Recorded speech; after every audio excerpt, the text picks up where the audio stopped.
Disclaimer. You're about to hear a story that sounds impossible, unreal, even fabricated, but I assure you, every word is true. This isn't just a tale of pain, or death, or even the supernatural. It's a confrontation with the veil between worlds, and what lies beyond it. Listen with your heart, not just your ears. My name is Dr. Ruth, though in the grander scheme of eternity, titles seem meaningless. Out here, just outside Chicago, where cornfields cradle silence and our family life appears unremarkable, you wouldn't guess the shadows I've walked through, or the light I've glimpsed behind them. I live with my husband and one of our grown children. Life, on the surface, is stable, but inside me, stitched into my bones, is a story I've only ever shared in fragments, whispers. Now, something inside tells me, it's time. Time to bring the darkness into the light. Because I have seen the next world, and I came back. I was 28, married for what must have been 7 or 8 years. We already had 3 children, 3 girls. And then came the 4th, a boy. 4 children in 5.5 years. The labor was a blur, sudden, violent in its swiftness. But I knew I wasn't alone. A woman stood there, blue denim dress to her knees, white blouse beneath. A red belt cinched her waist. Her eyes met mine, calm, yet eternal. She whispered, "Ruth, only push once. Your family needs you. You will be going home."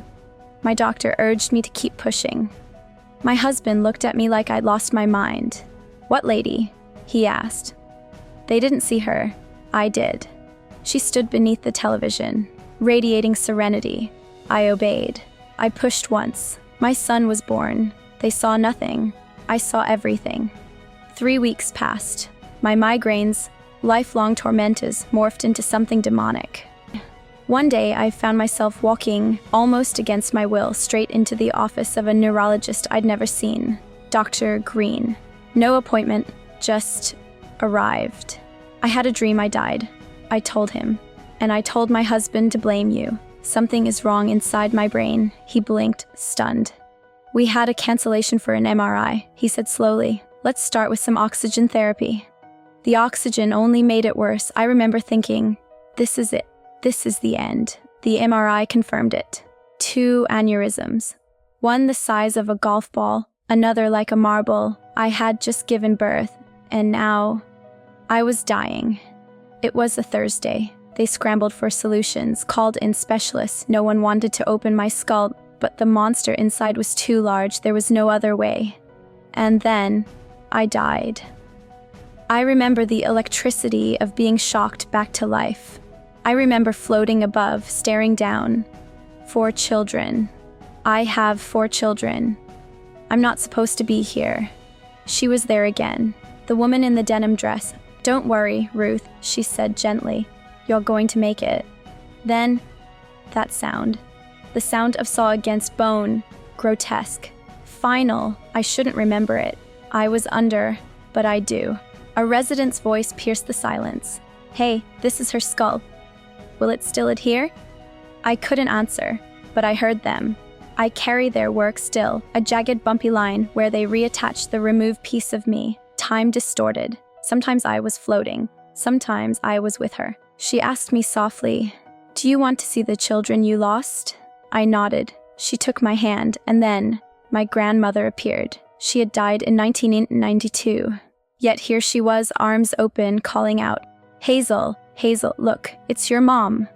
The children ran toward me. One was Hazel. One was Diana's twin, the one we'd lost. They ran freely, joyfully. My grandma ascended the hill, laughing, surrounded by divine light. "I'll take care of them until you come," she said. I turned to the woman, my guide. "Should we go back?" I didn't even have to say it. She knew. Suddenly, we were in a hospital. My husband stood alone, leaning against a window, facing the skyline of Detroit. 12 hours had passed. The surgery was supposed to last 6. Another 6 awaited. A janitor mopped the floor.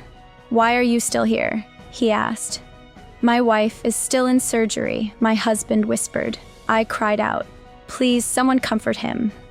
And then, they came. Not people, not visible, but I felt them. Angels. Wings unseen but deeply present. They embraced him. He leaned his head as if on a shoulder not there. They wiped away a single tear. That's when I knew, he's not alone. I can go now. Then came the brightness. Impossible colors, blue where green should be, yellow that sang, a hill, music, not for ears, but for the soul. She pointed, and then a man approached. I'm glad my writing inspired you, he said. My mind raced. You're either Moses or Paul. He smiled. I'm Paul. Then, beeping. That horrible, sterile, incessant noise. The colors faded. The veil dropped, and I was back. She's going to make it, one doctor said. I think she cried, another whispered. Impossible, someone else muttered. She's under anesthesia. But I had cried, not because I feared death, but because I had tasted life beyond this one. 16, maybe 18 hours later, the surgery ended. 88 staples, a part of me removed, reconnected arteries, a body nearly undone. I saw Jesus. I saw heaven. And I came back with one truth. This is not the end. It's the beginning. Afterward, I was angry. Why me? We were serving in missions. Why did this happen? A nurse, just one, held space for me.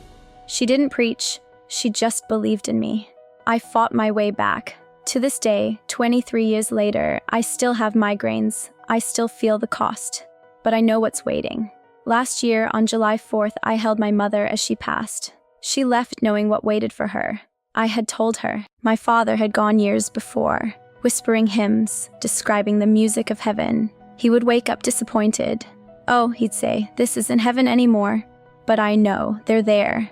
I saw it, despite the pain, despite the scars, despite the weight of the veil I once pierced.